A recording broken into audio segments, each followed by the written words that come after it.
નમસ્તે વિદ્યાર્થી મિત્રો, શ્રી નીલરાજ શૈક્ષણિક સંકુલની યુટ્યુબ ચેનલ પર આપ સૌનું સ્વાગત કરું છું. આજે ધોરણ 10માં ગણિત વિષયમાં આપણે ત્રિકોણમિતિનો પરિચય ચેપ્ટર નંબર 8 વિશે અભ્યાસ કરી રહ્યા છીએ. તેમાં આગળના લેક્ચરમાં આપણે ત્રિકોણમિતિ એટલે શું, કયા ત્રિકોણ માટે એની ગણતરી ઉપયોગમાં લેવાય છે તે કાટકોણ ત્રિકોણ માટે જ અને એમાં પણ લઘુકોણ માટે ત્રિકોણમિતિનો ઉપયોગ થાય છે. ઉપરાંત ત્રિકોણમિતિય ગુણોત્તર આપણે સમજ્યા. એના 6 ત્રિકોણમિતિય ગુણોત્તર sin, cos, tan ને cosec, sec, cot સમજી ગયા. હવે ઉદાહરણ 1 થી 5 છે એ તમારે સિલેબસમાં છે. ઉદાહરણ નંબર 1 થી 5 અને સ્વાધ્યાય 8.1માં 9 અને 10 દાખલા સિવાયના બધા છે. એટલે સૌપ્રથમ આપણે ઉદાહરણ 1 થી 5 નો આજે અભ્યાસ કરીએ.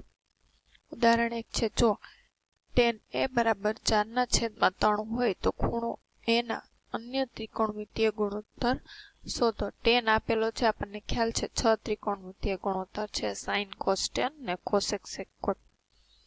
બાકીના 6 શોધો. સૌપ્રથમ તો આપણે કાટકોણ ત્રિકોણ માટે જ આ નિયમ લાગુ પડે, આપણને ખ્યાલ જ છે. એટલે આપણને ખૂણો a લઘુકોણ કહી દીધો છે. તમને મન બેમાંથી કોઈ પણ બી અથવા સી કોઈ પણને તમે કાટખૂણા તરીકે લઈ શકો છો. અહીંયા તમારે એ લેવું હોય, અહીંયા બી ને અહીંયા સી, ખૂણા બી ને સી ને કોઈ પણને કાટકોણ તરીકે લઈ લો અને કાટકોણ ત્રિકોણ દોરો.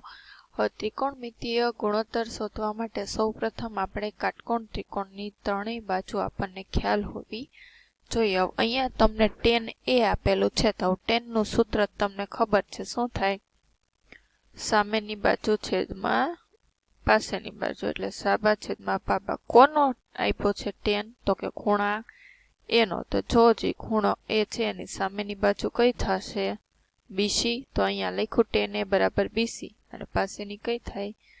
AB. આ થશે એટલે ગુણોત્તર દર્શાય કે BC ના છેદમાં AB. હવે એ માપ તમને આપ્યું છે, આ સામેનીના પાસેનીનો ગુણોત્તર તમને આપ્યો કે 4/3 આવું આપેલું છે. હવે આપણે તારી લે માટે જો કોઈ ધન સંખ્યા k માટે BC બરાબર આપણે શું લઈ લઈએ? 4k, કે સામેની બાજુ 4k લઈને પાસેની બાજુ છે એ 3k. તમારે x લેવું હોય તો પણ ચાલે, કારણ કે આ એના ગુણોત્તર આપેલા છે ને, એટલા માટે ધારી લીધું કે BC 4k અને AB 3k. હવે બે બાજુ ખબર હોય અને ત્રિકોણ કાટકોણ હોય એટલે આપણને પાયથાગોરસનો પ્રમેય ચેપ્ટર નંબર 6 માં આપણે સાબિત કરવાના આવે છે.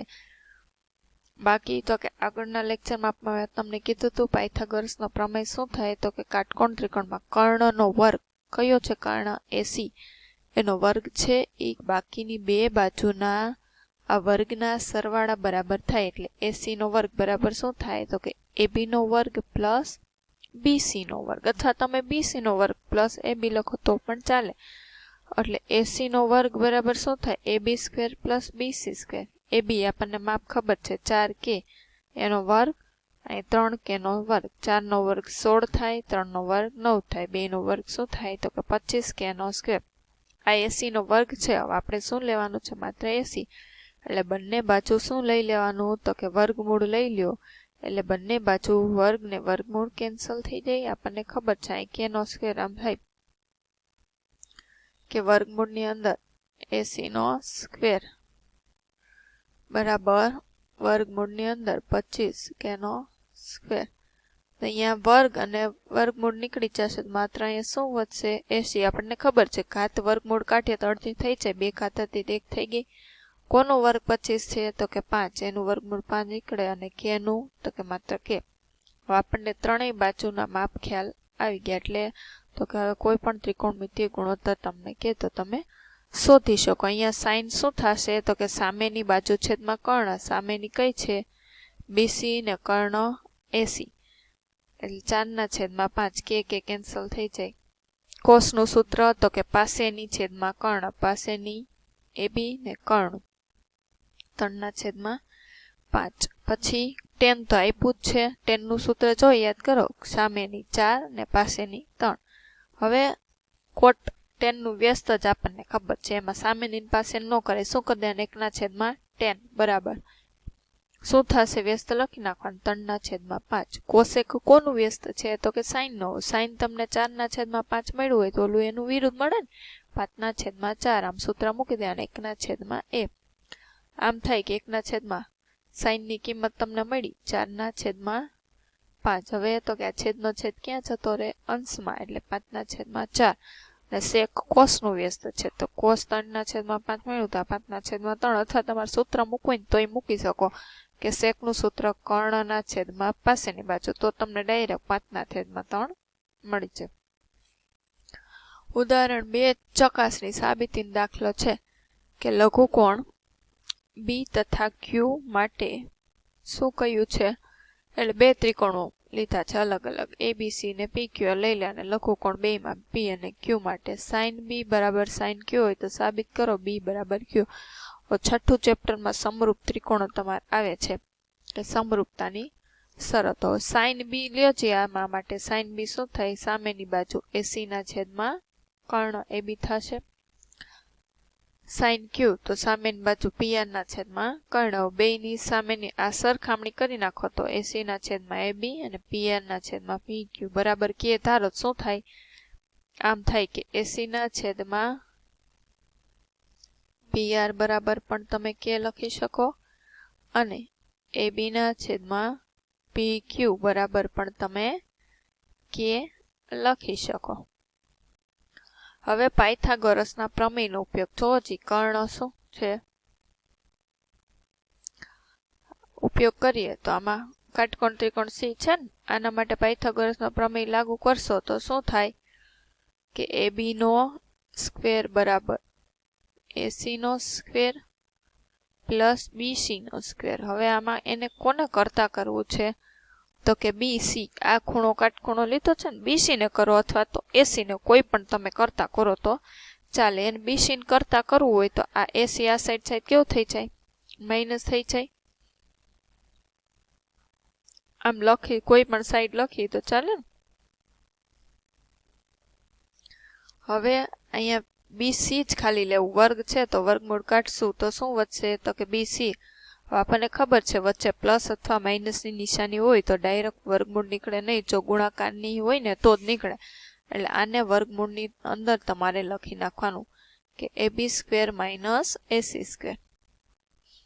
એવી રીતે આ ત્રિકોણ માટે શું લીધું? અહીંયા બીસી લીધું, ત્યાં ક્યુઆર લેશો તો ક્યુઆર શું આવશે? તો કે પી Q square minus PR square એમ થશે ને. આ બે લઈ લીધું. હવે બેયના ગુણોત્તર લીધા, એ બી સ્ક્વેર કે આના છેદમાં આ. હવે અહીંયા જુઓ એ બી ના સ્ક્વેર ની કિંમત અહીંયા કે સ્ક્વેર ને પી ક્યુ નો સ્ક્વેર કઈ રીતે આવ્યું? તો કે અહીંયા તમે એ બી ને કરતા કરશો, એ બી બરાબર આ પી ક્યુ છેદમાં છે, આ સાઈડ આવશે તો અંશમાં ગુણાકાર થઈ જશે કે ગુણ્યા પી ક્યુ, એન ડોટ વડે દર્શાવી દેવાનું. હવે અહીંયા એ બી નો સ્ક્વેર લઈ લ્યો તો અહીંયા પણ શું થઈ જશે? સ્ક્વેર. તો એ કિંમત એવી રીતે અહીંયા તમને મૂકેલી છે. હવે એસી છે તો એમાં કે નો વર્ગ અને ગુણ્યા પીઆર નો વર્ગ. હવે અહીંયા કિંમતો મૂકી દીધી. હવે બે બાજુ શું છે? તો કે છે ને બેમાં, તો કે નો સ્ક્વેર સામાન્ય કાઢી લ્યો જી. વધશે શું? પી ક્યુ નો સ્ક્વેર માઇનસ પી આર નો સ્ક્વેર આમ વધશે. હવે મેં હમણાં આગળ જ કીધું કે ગુણાકારમાં આ છે કે એટલે એનું વર્ગમૂળ નીકળી જશે, વર્ગમૂળની બહાર કાઢી લ્યો. આ કૌંસની અંદર માત્ર આ વધશે, અંશમાં છેદમાં સરખા કૌંસ કેન્સલ થઈ ગયા, વધ્યું શું માત્ર? તો કે બીસી ના છેદમાં ક્યુઆર બરાબર શું મળ્યું? કે સમીકરણ એટલે પરિણામ 1 અને 2 પરથી આપણે શું લઈ શકીએ? આ પરિણામ 1 અને 2 કે એસી ના છેદમાં પીઆર એ બી ના છેદમાં પી ક્યુ બરાબર કે મળ્યું અને બીસી ના છેદમાં ક્યુઆર બરાબર પણ કે. એટલે ત્રણેય બાજુ આપણે સમરૂપતાની શરતો છે કે બે સમરૂપ ત્રિકોણો એટલે બેના આકાર સરખા હોય, માપ જુદા જુદા, એની બાજુઓના ગુણોત્તર સરખા હોય કે એસી ના છેદમાં પીઆર, બીસી ના છેદમાં ક્યુઆર અને એ બી ના છેદમાં પી ક્યુ. બાજુના ગુણોત્તર સરખા હોય એટલે એના ખૂણાના માપ પણ કેવા હોય? તો કે સરખા. એટલે બી બરાબર શું થાય? તો કે ખૂણો ક્યુ તમે લખી શકો. જો કીધું ને પ્રમેય 6.4 સમરૂપતાની શરત પ્રમાણે. આગળના લેક્ચરમાં આપણે જોઈશું. ઉદાહરણ 3માં એમ કીધું ખૂણો સી કાટખૂણો હોય તેવો ત્રિકોણ એસીબી લઈ લો. એટલે ત્રિકોણ ABC લઈ લીધો, ખૂણો sin કાટખૂણો. એમ કીધું AB 29 ને BC 21 એકમ હોય, ખૂણો ABC બરાબર થીટા. જો વચ્ચે હોય ને એ ખૂણો તમારે થીટા તરીકે લેવાનો, એટલે B ખૂણો છે એટલે B ના ત્રિકોણમિતીય ગુણોત્તર આપણે શોધવાના થીટા બરાબર કરીને.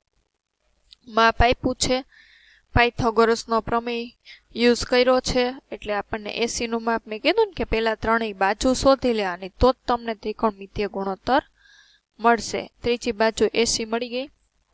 પછી તમને આ શોધવાનું કીધું કોસ નો વર્ગ ને સાઇન નો વર્ગ. તો પહેલા જ તમારે શું શોધી લેવાનું, તો કે કોસ થીટા અને સાઇન થીટાની જરૂર પડશે. હવે B નો સાઇન શું થશે, આ મળી ગયું 20, 20 ના છેદમાં 29 સામેની બાજુ છેદમાં કર્ણ, અહીંયા પાસેની 21 ના છેદમાં 29. હવે શું છે, કોસ નો વર્ગ પ્લસ સાઇન નો વર્ગ. કોસ નો વર્ગ આ થયો અને સાઇન નો વર્ગ આ. શું થશે, 21 નો વર્ગ. બે ના છેદ કેવા છે, સરખા, એટલે એકવાર જ લખી નાખવાનું. વર્ગ કાઢ્યા તો 441 ને આવું થયું.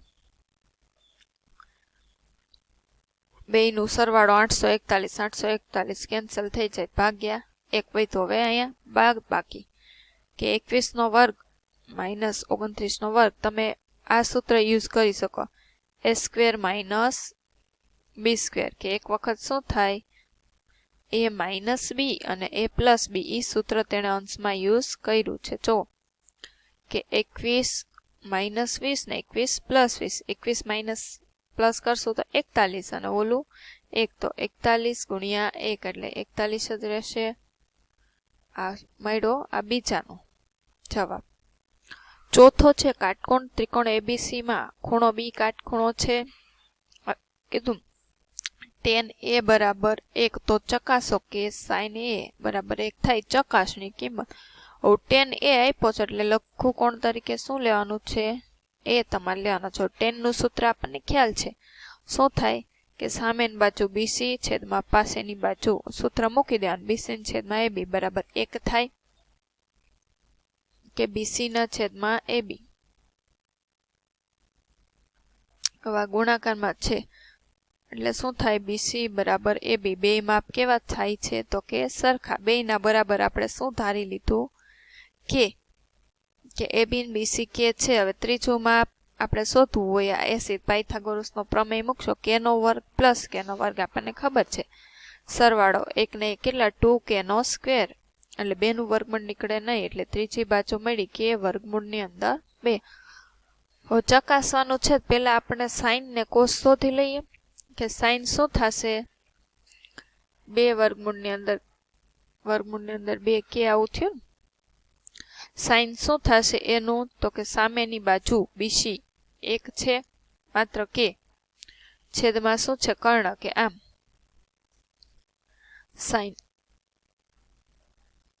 k બરાબર કર્ણ શું છે, તો કે વર્ગમૂળની અંદર 2k, એટલે કેન્સલ થઈ ગયું. કાંઈ ન હોય શું હોય, 1 ના છેદમાં 2 આવી રીતે આવ્યું. અને આ તમને કોસ મળ્યું. હવે આમાં બધી કિંમત મૂકી દો, 2 ના 2 એમનેમ. સાઇન ની કિંમત શું મળી, તો કે 1 ના છેદમાં વર્ગમૂળની અંદર 2, કોસની તો કે 1 ના છેદમાં વર્ગમૂળની અંદર 2. 1 1 શું થાય, 1 ગુણ્યા વર્ગમૂળની અંદર 2, વર્ગમૂળની અંદર 2, ખાલી 2 થાય, 1 2 કેન્સલ, શું થઈ ગયું 1, જે સાબિત થઈ ગયું બરાબર 1. પાંચમામાં ખૂણો P કાટખૂણો કીધો છે. OP કેટલું આપેલું છે, 7. હવે OQ માઇનસ PQ બરાબર 1 સેમી. હવે સાઇન Q ને કોસ Q પહેલા તો કે પાયથાગોરસનો પ્રમેય મૂકી દઈએ. કર્ણ OQ નો વર્ગ બરાબર Q P નો સ્ક્વેર અને PO નો છે. હવે OQ નો વર્ગ શું થશે, હવે OQ અહીંયા તમે OQ અથવા PQ ને એકની માપ લઈ શકે. OQ કરતા કરશું તો શું થશે, 1 પ્લસ PQ થાય, બરાબરની સામેની સાઈડ ગયું પ્લસ. OQ ના સ્ક્વેર ની જગ્યાએ 1 પ્લસ PQ સ્ક્વેર, OP નો સ્ક્વેર પ્લસ PQ નો સ્ક્વેર એમનો, કારણ કે OP નું માપ અહીંયા આપણને ખ્યાલ છે, અહીંયાથી મૂકી દો તો પણ ચાલે. હવે આનું વિસ્તરણ A પ્લસ B આખા કૌંસના સ્ક્વેર પ્રમાણ કરી નાખવાનું, A નો વર્ગ પ્લસ B નો વર્ગ ને પ્લસ 2AB. હવે ડાબી જમણી બાજુ PQ કેન્સલ થઈ ગયા, OP 7 નો વર્ગ, આ 1 49 થશે ને. 49 માંથી 1 બાદ કરો તો 48, એટલે PQ તમને મળી જશે 48. એટલે OQ શું મળી જશે? આ 24 મળ્યું તો 25. આવું બધું